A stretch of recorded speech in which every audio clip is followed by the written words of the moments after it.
Assalamualaikum warahmatullahi wabarakatuh. Hari ini kita akan belajar tentang sistem gerak pada makhluk hidup.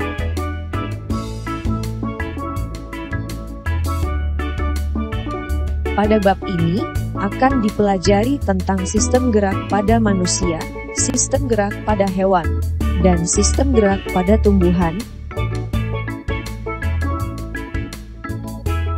Yang pertama, yuk kita belajar tentang sistem gerak pada manusia.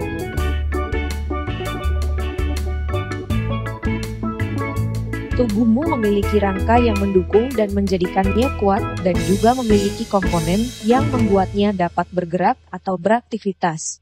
Apa saja yang terlibat bila kamu melakukan gerak? Dalam materi sistem gerak pada manusia, pertama kita akan belajar tentang rangka. Semua tulang membentuk sistem rangka. Karena mempunyai rangka, kamu bisa berjalan dan berlari. Sebagai bagian dari sistem gerak, rangka tidak dapat bergerak sendiri tanpa digerakkan otot. Oleh karena itu rangka disebut alat gerak pasif.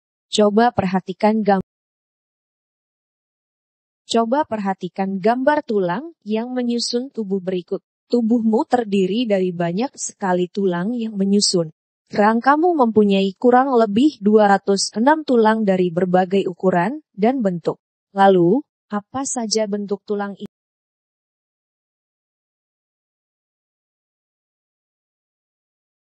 Bentuk tulang manusia antara lain tulang panjang atau pipa, tulang pipih, tulang pendek, dan tulang yang tidak beraturan.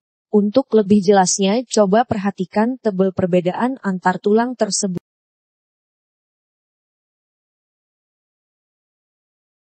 Nah, selanjutnya kita belajar tentang struktur tulang.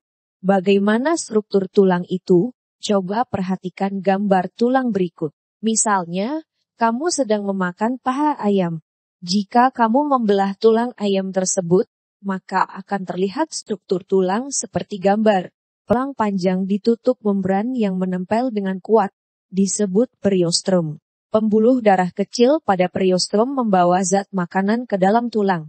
Di bawah periostrum terdapat tulang kompak atau disebut juga tulang keras, yaitu suatu lapisan tulang yang keras dan kuat. Tulang panjang mempunyai saluran yang besar. Saluran itu terdapat di tengah tulang panjang diisi oleh jaringan berlemak yang disebut sumsum. Ujung tulang panjangmu ditutup dengan suatu lapisan jaringan tebal lunak dan lentur, yang disebut tulang rawan atau cartilago.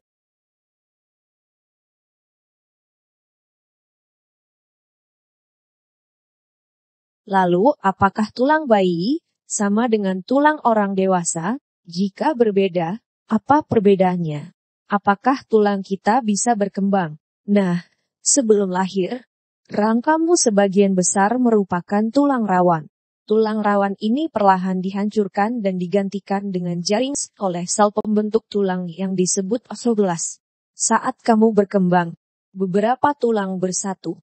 Jaringan tulang yang sehat selalu dinamis, yaitu selalu dibentuk dan dirombak. Tulang selalu dirombak oleh jenis sel tulang yang disebut osteoklas. Osteoklas berfungsi menghancurkan dan membebaskan kalsium dan fosfor.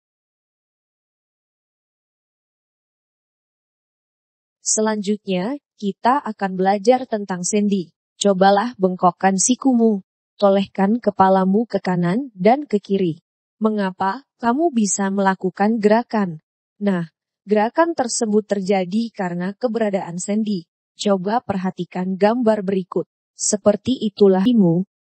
Sendi merupakan tempat bertemunya dua tulang atau lebih. Pertemuan dua tulang diikat oleh ligamen agar tidak lepas. Ligamen adalah jaringan berbentuk pita yang tersusun dari serabut liat yang mengikat tulang satu dengan tulang lain pada sendi. Banyak sendi, sepada lututmu, diikat oleh lebih dari satu ligamen.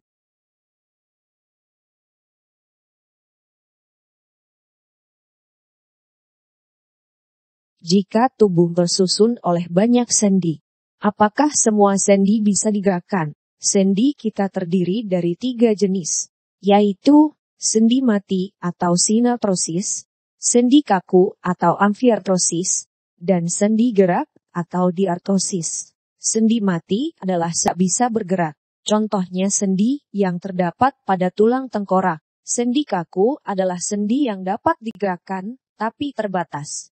Contohnya sendi yang terdapat pada tulang antaruas tulang belakang dan tulang rusuk. Sedangkan sendi gerak adalah sendi yang dapat digerakkan secara sendi ini cukup banyak sehingga bisa kita kategorikan lagi ke dalam beberapa sendi. Apakah kamu bisa menyebutkan contoh lain dari sendi mati, sendi kaku, dan sendi gerak?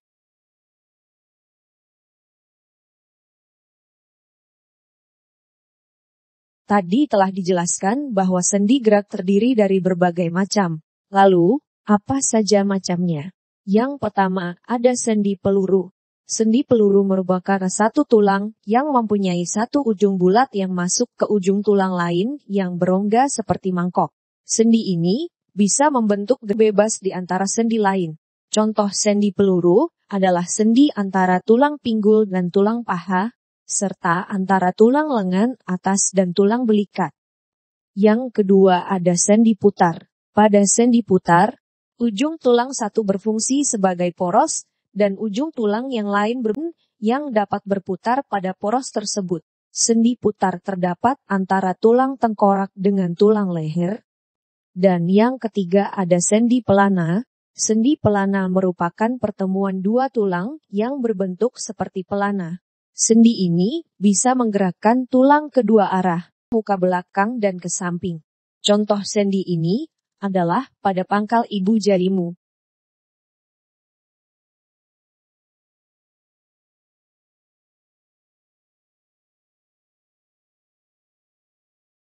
Coba perhatikan letak berbagai macam sendi gerak berikut ini. Ada sendi peluru, sendi putar, sendi pelana, sendi engsel, sendi geser, dan sendi gulung. Coba perhatikan letak berbagai macam sendi gerak berikut ini. Ada sendi peluru, sendi putar, sendi pelana, sendi engsel, sendi geser, dan sendi gulung.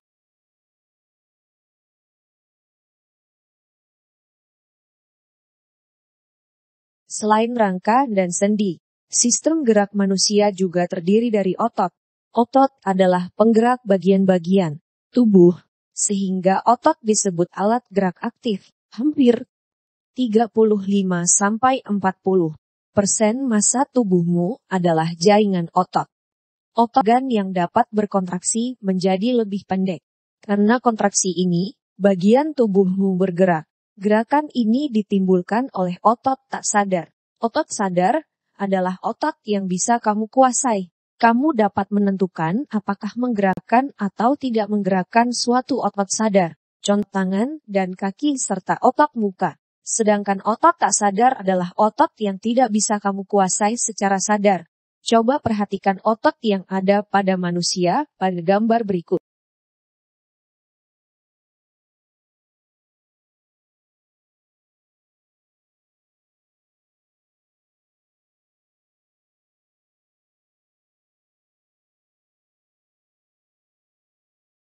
Apakah semua otot sama? Otot kita terdiri dari otot polos, otot lurik, dan otot jantung. Untuk lebih jelasnya, coba perhatikan tabel perbedaan otot polos, lurik, dan jantung berikut ini. Bagaimana cara kerja otot? Perhatikan gambar otot bisep dan otot tricep berikut. Jika otot sedang berkontraksi, maka otot menjadi lebih pendek, berdiameter lebih besar, dan lebih keras. Sedangkan jika otot berelaksasi, maka otot menjadi lebih panjang, lebih kecil, dan lebih lunak. Ketika kamu menggunakan otot lengan, maka diameter otot lengan dapat membesar dan mengecil ketika meluruskan dan membongkokkan tangan.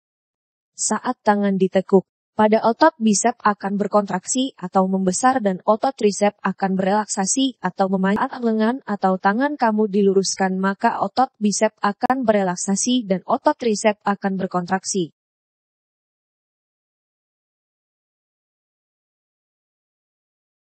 Selain dapat berkontraksi dan berelaksasi, otot juga bekerja dengan cara yang berbeda. Berdasarkan kerjanya, terdapat otot antagonis dan otot sinergis.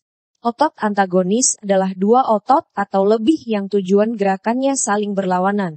Contohnya, ketika kamu menekuk lutut atau siku.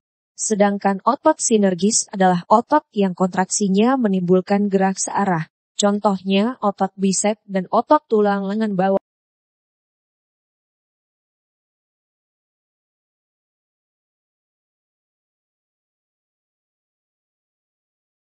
Gerak otot antagonis dibagi menjadi beberapa kelompok. Pertama, otot fleksi dan ekstensi. Otot fleksi ialah gerak otot fleksor sehingga bagian tubuh menekuk. Misalnya, menekuknya lutut dan siku. Otot ekstensi ialah gerakan otot ekstensir untuk meluruskan kembali bagian tubuh tekuk, misalnya dengan cara meluruskan kaki atau siku. Yang kedua, otot abduksi dan aduksi. Abduksi ialah gerakan yang menjauhi sumbu tubuh, misalnya, merentangkan tangan sampai dengan sejajar bahu. Aduksi ialah gerakan mendekati sumbu tubuh, misalnya, menegapkan tangan telah direntangkan. Coba perhatikan gambar untuk melihat perbedaannya.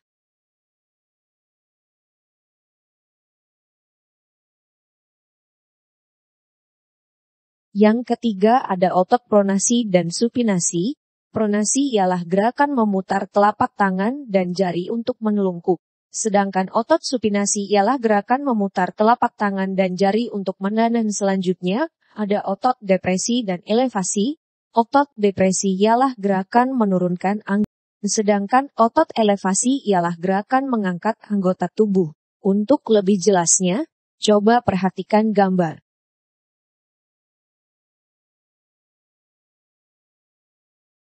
Sistem gerak manusia juga bisa mengalami penyakit dan kelainan. Penyakit dan kelainan ini bisa terjadi pada berbagai usia. Hal ini terjadi karena berbagai sebab, antara lain virus, bakteri, kekurangan zat tertentu, dan kesalahan posisi.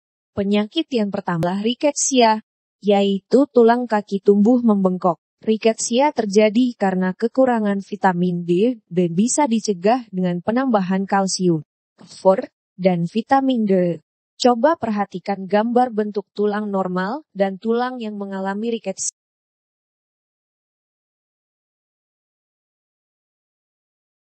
Selanjutnya adalah osteoporosis yang disebabkan karena kekurangan mineral. Tulang penderita osteoporosis akan menjadi rapuh dan mudah patah seperti tampak pada gambar.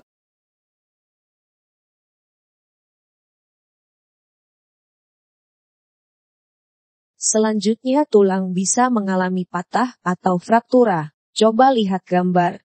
Fraktura dibedakan menjadi fraktura terbuka dan fraktura tertutup.